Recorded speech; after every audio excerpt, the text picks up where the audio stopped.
Hello, React India. Thank you so much for having me today. Today, we're going to talk about an expensive React component, but probably not the type of expensive that you're accustomed to hearing about. We're going to talk about expensive API design, specifically a component that I think has cost billions in lost coordination and time, and I want to show you how you can stop building it. So let's dive in. What are we going to talk about? What's the next 25 minutes of your life look like? Well, I'm going to tell you a little bit about me first. I'm going to tell you a story, one of my favorite stories about development, and we're going to look at some code. I like code. And then finally, we're going to cover some takeaways, kind of like talk about like what it is that we think we can learn from the story and the code together.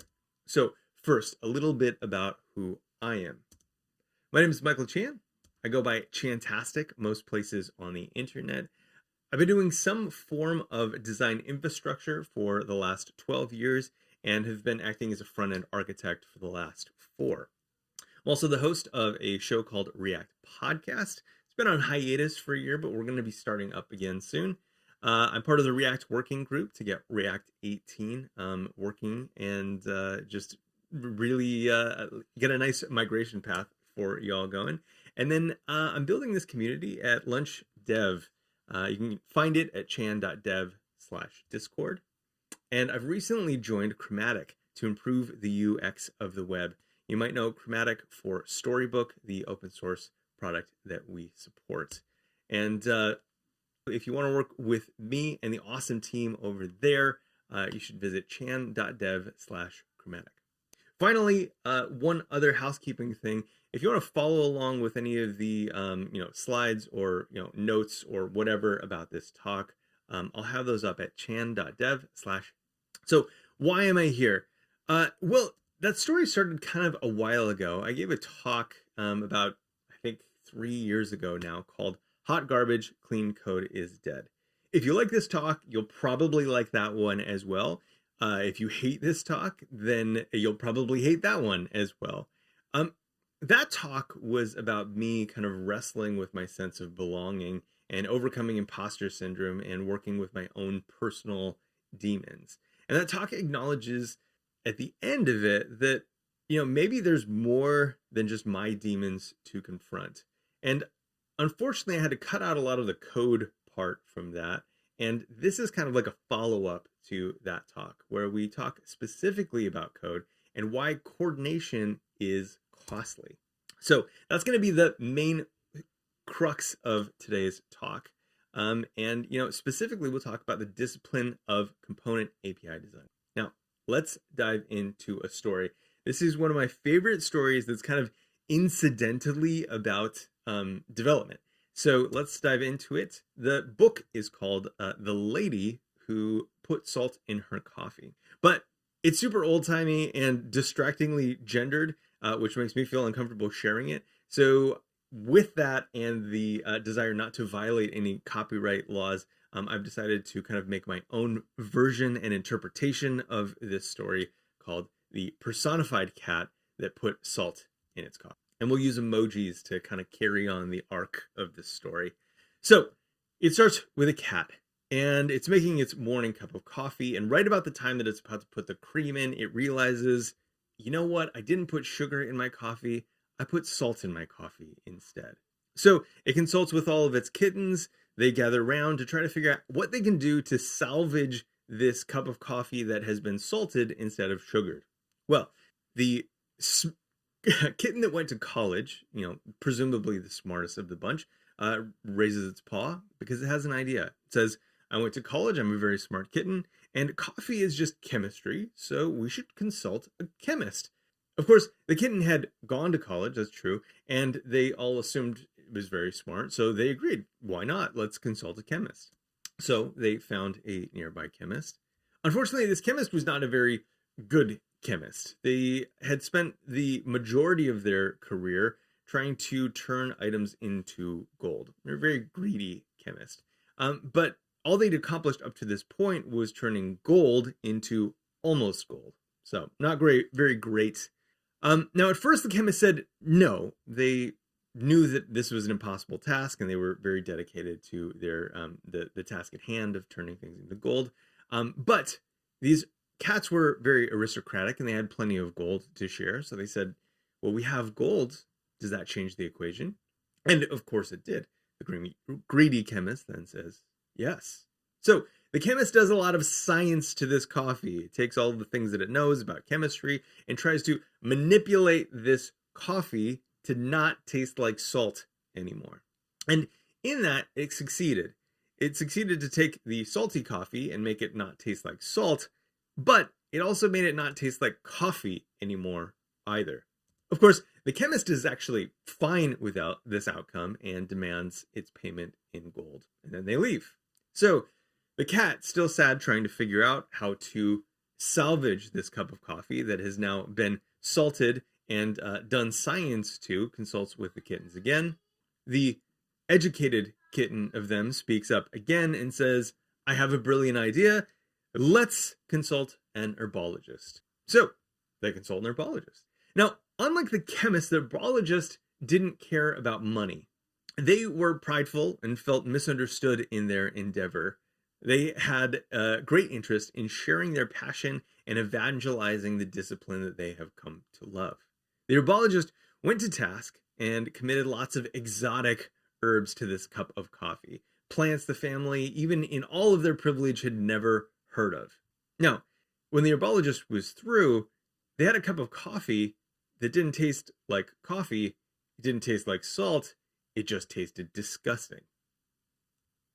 So, what were they to do? Well, of course, the arrogant herbologist blamed the coffee, saying that it was bewitched, and moved on to share her good news with others who were less cursed. The kittens are now at their wits' end, and the cat, getting cranky because it was late in the day and it hadn't had its cup of coffee, they were very desperate to try to find some type of solution. So the kittens, now disregarding the wisdom of their most educated kitten counterparts, they decided to just reach out to a wise and experienced neighbor. This wise and experienced neighbor asked one simple question: "Can you make another cup of coffee?" Now, this actually blew the mind of the cat and the kittens, and they said, "Why didn't we think of that?" So obsessed with trying to salvage the cup of coffee that they'd made with the salt in it, they'd totally overlooked the very obvious solution to just make a new cup of coffee. So they made a new cup of coffee, and it was great. The end. Now, I want you to hold that thought for a second. You might be screaming at me, saying that this is a terrible story, that this is completely detached from reality, unrealistic, that nobody is so daft as to not realize that you fix a salted cup of coffee by making a new cup of coffee. Hold that thought. So, for the next 17 minutes or so, we're going to talk about code. That's what you came here for, talking about code. So let's dive in. Because it's time that I reveal to you what I see as the billion-dollar component, a component that has been disproportionately expensive to our industry. And here it is, right there on the front page of reactjs.org. It's the greet message or hello message component. Now, let me show you with some examples why I think this component has really taught an entire era of front-end developers how to program wrong. So we start with greet message. This is exactly the way that it looks on reactjs.org, except that it uses hooks for simplicity instead of the class that there. So this is where we go. We have this in production, and then we get a ticket for it. Let's read it. It says, "Hey there, we'd like to improve the friendly factor of our greeting with customizable punctuation. Note, our team tried just using punctuation after the component, but the resulting formatting was off. Not sure why. Well, let's look into this. Oh, it's right there. It's because we're using a div. If we put a period after a div, it's going to go to the next line. So what's the solution? Well, the solution right now that we have this component already, is to use a new prop with ideally a default. So that's what that looks like. So we kind of take a name, or we update our component to take trailing punctuation. and we use the trailing punctuation. By default, we have no punctuation, which preserves all of our previous use cases, and then it can be added optionally anywhere that we want. Go us, we were able to do this without affecting any of the previous uses. And also, shout out to anyone who knows why I use trailing punctuation, not just punctuation, because we probably have experienced the same pain in our lives. Okay, so that's great. But we deploy that and then we get another ticket. Howdy, UX team here again. Great work on the last feature. Teams have already begun using trailing punctuation to improve UX. We're even using it with custom emoji. That's great. We'd like to further customize message with a cute greeting like, yo, howdy, or what's good? See cuteness above. Hello is still a great backup. Can you keep that existing message? Okay, so we don't know what to do with this. This is the component that we have right now. And then our solution would be very similar. We're just going to add a new prop. And then in order to keep compatibility with what we've done before, we will add a default. Okay, so we go from what we have on the left here to what we have on the right. We add a salutation. It's kind of the best name that I could think of for this. And then we add it to our component. Cool, not too bad. And once again, everyone's grateful because we were able to get out of a difficult situation and not introduce a breaking change. Hooray, yes. Okay, so doesn't last too long, the successes, before we get another ticket. Fortunately, we've already solved for this in the other solutions, and so we can just kind of like carry on. Hey, our marketing team is creating videos and the content reviewer is concerned about the punctuation of the greeting in the dashboard. Instead of, hey, John, they'd like, hey, comma, John. What's the best way to fix this? Well, this is actually already fine because, we can just put a comma in our salutation. So we just kind of like, you know what, we're good on this. Just put a comma there, record your video and then move on. That's great. Cool. Everyone's happy. But it's not long before we get a ticket from design. We're collaborating with UX on a project Birthday Bonanza. Our goal is a one-time birthday balloons animation over the user's name. Happy birthday, Aaron, with balloons floating all over the place. They have a new birthday balloons class selector that does the trick. Our prototype is approved with wrapping element, but we'd like to keep the number of extraneous divs to a minimum for future styling efforts. Could greet message accept a class name prop? Well, yeah, we should be able to do that, right? So we look at our code and what's the solution? What's the pattern that we could use here? Well, the pattern is going to be object rest properties and JSX spread attributes. We've seen that a handful of times. So we take this, what we have on the left here, we just replace, instead of just taking the div, we're going to take all of the remaining props and then spread those out over the div. Now, honestly, this is maybe something that we should have done before, but it was just an oversight. So now we have it, and it should be good. It looks good in development. Let's ship it. Okay, well, now we introduced we get another ticket from someone looking at this from an accessibility perspective. We've concluded our pre-launch accessibility audit, and there are some low-hanging fruit that we can solve with semantic markup. Target of interest is greet message. We have a few teams on this effort right now.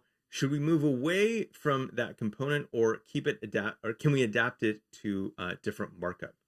H1, strong, M, etc. We want to get this out as soon as possible, so let us know if there's a quick fix.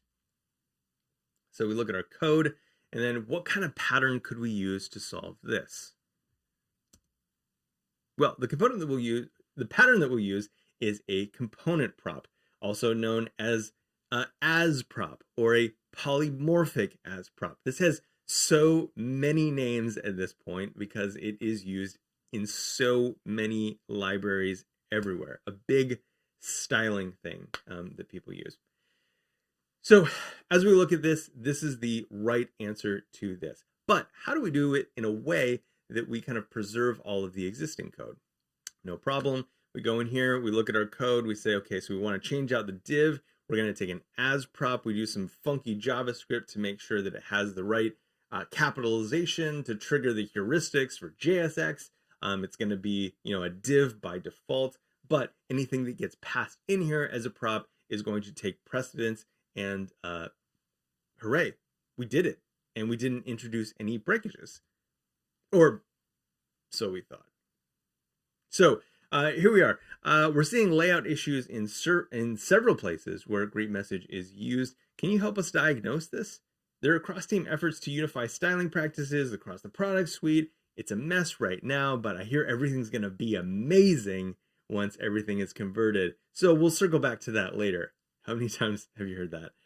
Let's get a quick fix in, but make sure that this is both backwards compatible and forwards compatible. Should be easy, right? Okay, so we look at our code here and try to figure out how we can solve this. Now, we know that we have solved something similar in the past because we've used default props, so we could probably do similar. If someone passes in an element that is not display block, well, we could just use default props to change it to display block, right? Well, we have a little bit of problem with that because sometimes, because that's such a high precedence, it also breaks some of the classes that we've allowed people to apply. So we have, if they were specifically making it display flex or display inline block, now all of that is broken because of this high specificity of style. So that's not going to work. But we can also solve for this problem with delegation or inversion of control. So we take this, we look at this, we set a default block. Our style is going to be no style by default. And then we do a little ternary there. So style, if it's a function, we're going to call the function that's provided to us with the default styles. That would then allow the person who's consuming this component to decide to, cast that value off or merge it in with values of their own. And then if they don't give us a function, then we're going to just kind of merge the style object that they provide with the default styles that we have. And that'll be overridden based on the order of this merge here. Now, this is actually like a really interesting trifecta that we've done here. We've been able to keep the existing API. We can merge styles with our default, and we provide an opt-out mechanism without having to add a new prop to say, no styles or without styles or something like this. And I'm actually like patting myself on the back. Like, this is a very creative solution if not changing things and supporting new ways of working is prized.